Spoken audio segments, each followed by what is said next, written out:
Hi, I'm martial arts master Bill FitzPatrick. This is How to Sell a House Part 3. All right, you have your super agent, you have your home priced right, you have the property sparkling clean and clear, you have a marketing plan with guaranteed advertising in writing. You're smart enough to let your super agent do his or her job on your behalf. Now, this should be generating traffic, prospective buyers looking at your home. If a week goes by without any showings, don't just sit there, call and find out why. If you haven't gotten any offers in 60 days, you may want to sit down and consider dropping the price. A drop of $1,000 or $2, probably not going to do very much of anything. Let's say you're at $319. You might have to go to $299,000 to re-spark interest as well as gain a new price point of buyers. Remember, objectivity, perspective. This is not personal. This is business. It's not what you want. It's where the market is. If your house hasn't sold in 4 months, you got to sit down and take a serious look at where you are. You might want to take the house off the market for several months. Reevaluate, rethink, whole new marketing program, and come back as a fresh listing. But let's hope that since you have done everything right, pricing, super agent, clean, clear house, that you do get an offer. When you get an offer, you're excited, but do not feel pressured. This is your house, your deal, your money. You are in control. Listen carefully as your super agent explains the offer and your options. You can say yes, you can say no, you can make a counteroffer. Very few buyers make their first offer a final offer. So you should test their interest by making a counteroffer. Remember, you can always say no. Now, even with an accepted offer from a qualified buyer, don't get all excited and start packing. You still have to get past the home inspection. You know, in the good old days, before everyone started suing everyone for everything, home inspections used to be done by the buyer's handyman uncle. Well, those carefree days are pretty much gone. Today, buyers hire professional inspection companies, companies who charge them hundreds of dollars for the inspection.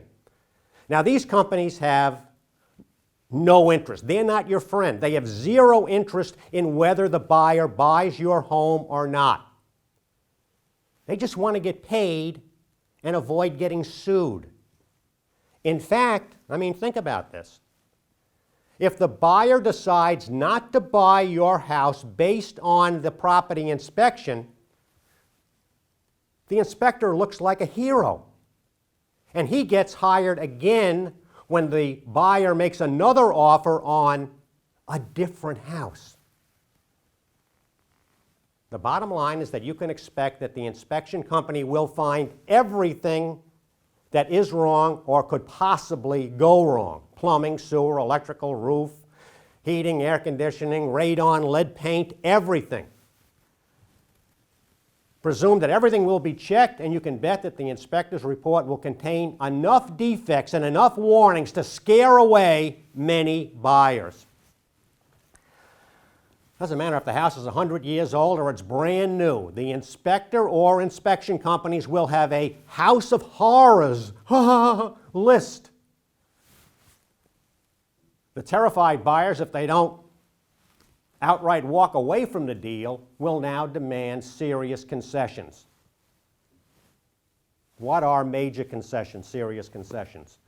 Well, you can pretty much figure that $5,000 is chump change. Expect many buyers to demand concessions of $10,000, $20,000, and depending on the price point of your home, demands could be laughably astronomical. What happens is now you're in a position where you have to renegotiate the whole deal. You may have to say, what are you kidding me? I'm not going to replace the heating system. Are you nuts? I'm not going to put on a new roof. You get the idea of the demands that are going to be asked for. Now, some buyers will demand or ask that the work be done before they buy. Some buyers will ask for a cash concession so that they and their contractors can do their own work. If you have the choice, it's better to just drop the price. Otherwise, what's going to happen? Well, you can very easily get tangled up in the quality of the work, the materials. Now, some sellers, to get in front of the inevitable home inspection and the home inspection renegotiations, some sellers, for their own peace of mind, will have their own professional inspections done as part of the listing process. But come on, bottom line. Again, brutally honest, this is business. You live in the house, you know what's wrong with the house. You should probably address many major concerns before you list. So you're not putting in a new kitchen, but you are thinking, the roof is 35 years old and is shot.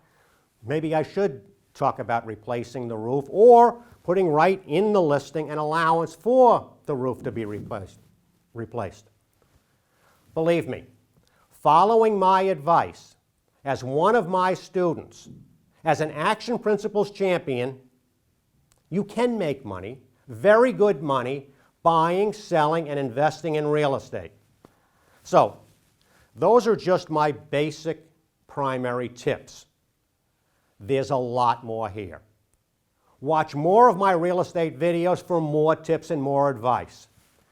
If you've been following this information and found it helpful, and you want to thank me, please do so by making a donation to our nonprofit educational work on YouTube or on my website, success.org. Thank you. Thank you for watching. For more of Bill's teaching, please subscribe to this channel and visit our website, success.org, where you will learn how to become an Action Principles champion.